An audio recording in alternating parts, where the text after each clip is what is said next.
தெரியாம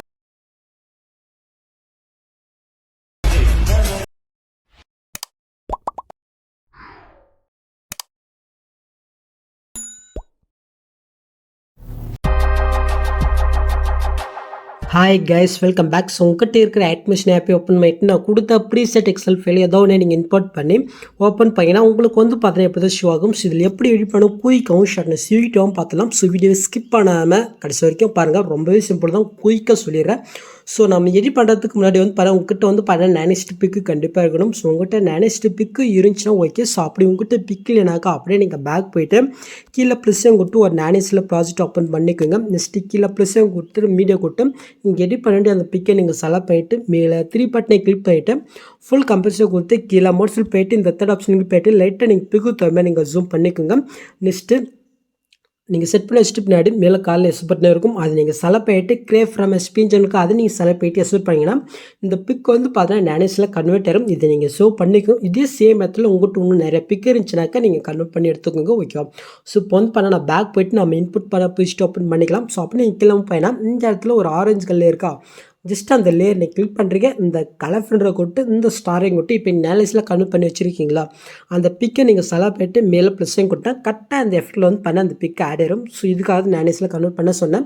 next move பண்ண இந்த இடத்துல ஒரு 2 கேஃபாக இருக்கும். ஸோ இப்போ நம்ம என்ன பண்ண போகிறோங்கனாக்கா இந்த ஃபஸ்ட்டு பிக்கை நம்ம செலக்ட் பண்ணிட்டு இந்த பாஸையும் கொடுத்து காப்பிலேயே கொடுத்து போகிறோங்க. இப்போ நெக்ஸ்ட்டு குமார் போயிட்டு அங்கே காப்பி இந்த பாஸையும் கொடுத்து பேஸ்லேயே கொடுத்துங்க மேலே ஆடிட்டே இருக்கும். அதை அப்படியே நீங்கள் லாங் ப்ரெஸ் பண்ணி இந்த பிக்குக்கு மேலே நீங்கள் செட் பண்ணி வச்சுக்கோங்க. நெக்ஸ்ட்டு குமார் இருக்கான்னு பார்க்கலாம். ஸோ கம்மியாக இருக்குது, அதனால அந்த பிக்கு நம்ம செலக்ட் பண்ணிட்டு இந்த ஸ்பீட் யூஸ் பண்ணி இந்த ஆப்ஷன் கிளிக் பண்ணால் டைமுக்கு ஏற்ற மாதிரி எஸ் நேரும். ஸோ அதே சேம் மெத்தடில் இந்த கேஃபாக இருக்கிற இடத்துலையுமே நம்ம வந்து பண்ணாக்கா ஃபிக்ஸ் பண்ணிக்கலாம். ஸோ நீங்கள் பிக்கு சேஞ்ச் பண்ண நினைக்கிறனாக்கா ஜஸ்ட் அந்த பிக்கை நீங்கள் செலக்ட் பண்ணிட்டு இந்த கலர் ஃபில்டர் கொடுத்து ஸ்டாரிங் கொடுத்து உங்கள்கிட்ட வேறு பிக் இருந்துச்சுனாக்கா ஜஸ்ட் அதை செலக்ட் பண்ணிட்டு ப்ளஸ்ஸையும் கொடுத்தாக்கா அந்த பிக் வந்து பண்ண சேஞ்ச் ஆயிரும். ஓகே. நெக்ஸ்ட் ஏன்னா உங்களுக்கு கிரே கலர் இருக்கும். ஸோ இதில் நீங்கள் அப்படியே வந்து பார்த்தினாக்கா நீங்கள் பிக் ஆட் பண்ணிக்கோங்க. நெக்ஸ்ட்டு உங்களுக்கு கேஃபாக இருக்கா, ஸோ அந்த கேஃபாக இருக்கிற இடத்துல இப்போ நம்ம ஆட் பண்ண அந்த கிரே கலர் பிக்கை நம்ம செலக்ட் பண்ணிவிட்டு இந்த பாசியம் கொடுத்து காப்பிலே கொடுத்துட்டு நெக்ஸ்ட்டுக்கு மாதிரி போய்ட்டு அங்கே காப்பி பண்ணது அப்படியே இங்கே பேஸ்ட் பண்ணிக்கலாம். ஸோ இது நம்ம லாங் ப்ரெஸ் பண்ணி இது கீழே நம்ம வந்து பண்ண கொண்டு வந்து வச்சுக்கலாம். நெக்ஸ்ட்டுக்கு மாதிரி இருக்கான்னு செக் பண்ணலாமா. ஸோ லிட்டாக கம்மியாக இருக்குது, அதனால் அந்த பிக்கை நம்ம செலக்ட் பண்ணிட்டு இந்த ஸ்பீடை யூஸ் பண்ணி இந்த ஆப்ஷனை கிளிக் பண்ணால் அந்த டைமுக்கு ஏற்ற மாதிரி எஸ் நேரும். நெக்ஸ்ட்டு க்ரீன் கலர் இருக்கா, ஸோ இதில் அந்த லேயரை கிளிக் பண்ணிட்டு கலர் ஃபில்ல போய்ட்டு ஸ்டாரையும் கொடுத்து பிக்கு செலக்ட் பண்ணிட்டு ப்ளஸ்ஸையும் கொடுத்துக்கிறோம். ஜஸ்ட் இது ஆட் ஆயிரும். நெக்ஸ்ட்டு மூவ் பண்ண இந்த இடத்துல ஒரு 3 கேஃபாக இருக்கும். ஸோ இது எப்படி ஃபிக்ஸ் பண்ணி பார்க்கலாம். ஸோ அதுக்கு இப்போ நம்ம ஆட் பண்ண ஸோ இந்த 3 லேயர் பிக்கு இருக்கா, ஸோ இதே நம்ம வந்து பண்ண இந்த இடத்துல நம்ம ஃபிக்ஸ் பண்ண போகிறோம். ஸோ எப்படின்னு பார்த்தலாம். ஸோ அதுக்கு அந்த ஃபஸ்ட்டு பிக்கை நம்ம செலக்ட் பண்ணிட்டு இந்த பாக்ஸையும் கொடுத்து காப்பிலே கொடுத்துக்கலாம். கரெக்டாக இந்த ஸ்டார்டிங் வந்துட்டு அங்கே காப்பி பண்ணி இந்த பாக்ஸையும் கொடுத்து பேஸ்லேயே கொடுத்துக்கோங்க. ஸோ இது நம்ம லாங் ப்ரெஸ் பண்ணி இந்த பிக்கு மேலே செட் பண்ணிக்கலாம். எக்ஸ்ட்ரா இருக்குது, அதனால ஸ்பீட் யூஸ் பண்ணி இந்த ஆப்ஷன் கிளிக் பண்ண கம்ப்ரெசரும் இதே சேம் மெத்தடில் இதுக்கும் நம்ம வந்து பண்ண ஆட் பண்ணிக்கலாம். ஓகே.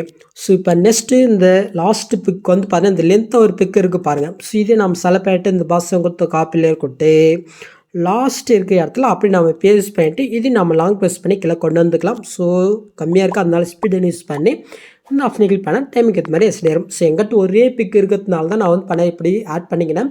ஸோ நீங்களும் இதே மாதிரி ஆட் பண்ணிவிட்டு பிக்கு சேஞ்ச் பண்ணிங்கனாக்கா ஜஸ்ட் அந்த பிக்கை நீங்கள் செலக்ட் பண்ணிட்டு கலர் ஃபில்ல போய்ட்டு ஸ்டாரையும் கொடுத்து நீங்கள் வச்சுருக்க பிக்கு வேறு எதாவது இருந்துச்சுன்னா செலக்ட் பண்ணிக்கோங்க. ஓகேவா. ஸோ அவ்வளோதான். நெக்ஸ்ட்டு இதுக்கு ஸ்டார்டிங் வந்து இது 3 நீங்கள் லாங் ப்ரெஸ் பண்ணி செலக்ட் பண்ணிவிட்டு இந்த ஆப்ஷனை கிளிக் பண்ணால் அந்த லாஸ்ட் எடுக்க வந்து பண்ணால் அந்த 3 லேயர் எஸ் நேரம். ஸோ நான் எப்பவுமே கொடுக்குற அந்த லேயர் தான். ஓகே. ஸோ இப்போ நீங்கள் புல்லு 10 மாதிரி வீடியோ க்ரியேட் பண்ணாச்சு. நெக்ஸ்ட்டு நீங்கள் எஸ் பண்ணுறதுக்கு முன்னாடி மேலே செட்டிங் இதை கிளிக் பண்ணிட்டு இந்த ஃப்ரேம் ரேட்டை மட்டும் நீங்கள் 60 மாற்றிட்டு அதுக்கப்புறம் நீங்கள் எஸ் பண்ணிக்கணும். ஸோ அவ்வளோதாங்க இந்த வீடியோவில் ஏதாவது டவுட் இருந்தால் கீழே கமெண்ட் பண்ணுங்கள். ஸோ இந்த மாதிரி வீடியோஸ் நீங்கள் மிஸ் பண்ணால் பார்க்கணுனாக்கா சப்ஸ்கிரைப் பண்ணால் மறக்காம கூட பெல் ஐக்கன் கிளிக் பண்ணிக்கோங்க. ஸோ நெக்ஸ்ட் பார்க்கலாம். தேங்க்ஸ் ஃபார் வாட்சிங் கைஸ்.